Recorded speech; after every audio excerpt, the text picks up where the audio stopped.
வணக்கம் மக்களே, இது உங்கள் பாடறிவோம் படிப்பறிவோம். இந்த வார டீச்சிங் எபிசோட்ல பாலைவனத்தில் ஒரு சோலை அப்படிங்கிற மாதிரி கோடை காலத்தில் ஒரு அழகான தென்றல் அப்படின்னு சொல்லலாம். இசைஞானி இளையராஜா மற்றும் மோகன் இருவரின் இசை கூட்டணி தென்றலை என்னை தொடும் திரைப்படத்திலிருந்து வந்த தென்றல் வந்து என்னை தொடும் அப்படிங்கிற ஒரு அற்புதமான ஒரு பாடலை தான் பார்க்க போறோம். யேசுதாஸ் மற்றும் ஜானகியின் உண்மையிலேயே ஒரு தென்றல் தவழக்கூடிய ஒரு அற்புதமான குரல் அப்படின்னு சொல்லலாம். இசைஞானி இளையராஜாவின் அற்புதமான ஒரு இசை, ஸ்ரீதரின் பிரம்மாண்டமான ஒரு இயக்கம் மற்றும் கதை. படத்தை பத்தி கொஞ்சம் பேசிட்டு அப்புறம் பாடலை பத்தி பேசலாம். இயக்குனர் ஸ்ரீதர் ஒரு பிரம்மாண்டமான இயக்குனர். தமிழ் திரையுலகம் மட்டும் இல்ல, இந்திய திரையுலகத்துக்கு கிடைத்த பொக்கிஷம் அப்படின்னு சொல்லலாம். கல்யாண பரிசு, காதலிக்க நேரமில்லை, இளமை ஊஞ்சலாடுகிறது போன்ற அற்புதமான காவியங்களை எல்லாம் கொடுத்திருக்கார் ஸ்ரீதர். அவர் மோகனை வைத்து இந்த திரைப்படத்தை எடுத்தார். அதாவது எப்படின்னா மோகன் ஒரு காலத்துல ஒரு வெள்ளி விழா நாயகன், ரஜினி கமலுக்கு ரொம்ப டஃப் கொடுக்கக்கூடிய ஒரு நடிகர் அப்படின்னே சொல்லலாம். அவரை வைத்து இயக்குனர்கள் தான் ஒரு படம் எடுக்கணும்னு ஆசைப்படுவாங்க. மோகன் அவரா போய் இந்த டைரக்டர் நடிக்கணும்னு சொல்ல மாட்டார். அதனாலதான் மோகன் நடித்த இயக்குனர்கள் எல்லாமே பல பல வித்தியாசமான கதையம்சம் கொண்ட படங்களாக இருந்தது. இயக்குனர்களாக ஒரு துரை இருக்கும், ஒரு மணிவண்ணனா இருக்கும், இல்ல ஒரு ஆர் சுந்தரராஜனா இருக்கும், மணிரத்னம், மனோபாலா, இந்த மாதிரி பல வித்தியாசமான இயக்குனர்கள்ட்ட மோகன் பணிபுரிந்தார் அப்படின்னு சொல்லலாம்.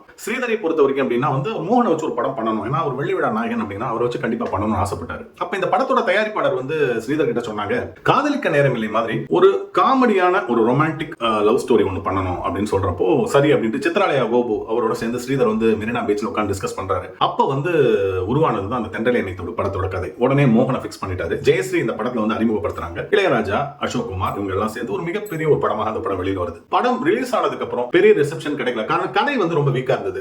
ஸ்கிரீன் பிளேவும் ரொம்ப வீக்கா தான் இருந்தது. ஆனால் படத்துல மிகப்பெரிய அளவில் பாராட்டப்பட்ட விஷயம் ரெண்டு. ஒன்னு இசைஞானியோட பாடல்கள் மற்றும் அசோக் குமாரோட ஒரு அற்புதமான ஒளிப்பதிவு அப்படின்னு சொல்லலாம். பாடல்கள் ரசிகர்கள்ட்ட கொண்டு போய் சேர்த்ததுக்கு அப்புறம் அந்த படம் ஒரு 175 நாள் பெரிய ஹிட் மூவியா அமைஞ்சது அப்படின்னு சொல்லலாம். இசைஞானியை பொறுத்த வரைக்கும் அவருடைய பணி நல்ல இசை கொடுப்பது, அவ்வளவுதான். மோகன்னா கேட்கவே வேண்டாம், அற்புதமான பாடல்கள் கொடுத்தா. ஒரு பாட்டு மட்டும் கிடையாது, ஒரு சாஃப்ட் மெலடி யேசுதாஸுக்கு அழகா ஒதுக்கி வைத்தால் கூட ஒரு புதிய புவிது பூத்ததா இருக்கட்டும், இல்ல கண்மணி நீ வர காத்திருந்தேனா இருக்கட்டும், இந்த பாடல் தென்றல் என்னை தொடும், அப்புறம் ஏமா அந்தி மயக்கமா மலேசியா வாசன் பாடியிருப்பாரு, கவிதை பாடு குயிலே குயிலே அப்படின்னு சொல்லிட்டு எஸ்பிபி, எல்லா பாடல்களும் வெரைட்டியான ஒரு ஹிட்டா கொடுத்தாரு இளையராஜா மோகனுக்காக அப்படின்னு சொல்லலாம். இன்னொன்னு மோகனுக்கு என்னைக்குமே எஸ்பிபி தான் அப்படின்னு சொல்லுவாங்க. எஸ்பிபினா மோகன், மோகன்னா எஸ்பிபி. அப்புறம் அந்த ஒரு பிரம்மாண்டமான ஒரு கூட்டணி அப்படின்னு சொல்லலாம். யேசுதாஸ் வர்சஸ் மோகன் ரொம்ப குறைந்த பாடல்கள் தான் இருக்கும். ஒரு ஈரமான ரோஜாவே இருக்கும், தென்றல் என்னை தொடுவா இருக்கும், இல்லனா இந்த ராஜராஜ சோழன் தான். குறைந்த பாடல்கள் தான் மோகனுக்காக யேசுதாஸ் பாடியிருந்தார். ஆனால் எல்லா பாடல்களும் மணிமணியான பாடல்கள் அப்படின்னு சொல்லலாம். இந்த பாடலும் அதற்கு ஒரு சான்று. இந்த மாதிரி எத்தனையோ ஒரு வெற்றி பாடல்களை கொடுத்ததுக்கு அப்புறம் இந்த பாடல் என்ன சிறப்பு அப்படின்னா உண்மையிலே காதல் ரசம் சொட்டக்கூடிய ஒரு பாடலாம். இந்த பாடல் ஒரு உதாரணம் சொல்லணும். ஒரு சாஃப்டான மெலடி, இதற்கு மேல ஒரு மெலடி அழகா கொடுக்க முடியுமா அப்படின்னே தெரியாது. யேசுதாஸ்க்கு கரெக்டா அந்த சாஃப்ட் மெலடி ஃபிக்ஸ் பண்ணிடுவார். அதாவது பகலே போய்விடு இரவே பாய்கொடு அப்படிங்கிற லைன்ல அந்த சின்ன சின்ன பொடி சங்கதி மட்டும் இல்ல, பாடல் முழுக்கவே பொடி சங்கதி வச்சிருப்பாரு. இருந்தாலும் அந்த மாஸ்டர் ஸ்ட்ரோக் ஒன்று இருக்கும் பாருங்க, அந்த சரணத்துல இருந்து பல்லவிக்கு கொண்டு வருது, மார்பில் சாயும் போது ஒரு சின்ன வயலின், அதுக்கப்புறம் திருப்பி ஆரம்பிக்கும். யேசுதாசும் ஜானகியும் அப்பா அப்பா அப்பா அப்பா என்ன சொல்றது, நீ பெரியவனா நான் பெரியவனா அப்படிங்கிற அந்த லெவல்ல பாடிருப்பாங்க. ஒரு அழகான ஒரு பாடல். அது தரர தரர தரர தரர தரர தரர அந்த ஹார்மோனி சம்மிங் எல்லாம் கொஞ்சம் சேலஞ்சிங்கான விஷயம். சின்ன சின்ன பொடி சங்கதிகள் இருக்கும். வைரமுத்து கேட்கவே வேண்டாம். அன்னைக்கு இளையராஜா வைரமுத்துவோட ஒரு பெரிய கூட்டணியாவே இருந்தது. தென்றல் என்னை தொடும் உண்மையிலேயே அந்த காதல் ரசம் சொட்ட சொட்ட தான் எழுதியிருந்தார்.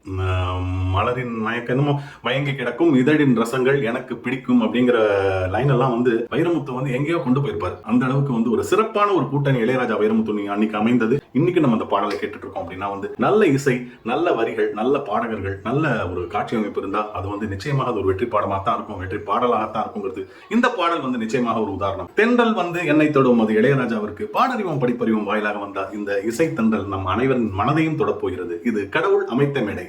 நன்றி மக்களே.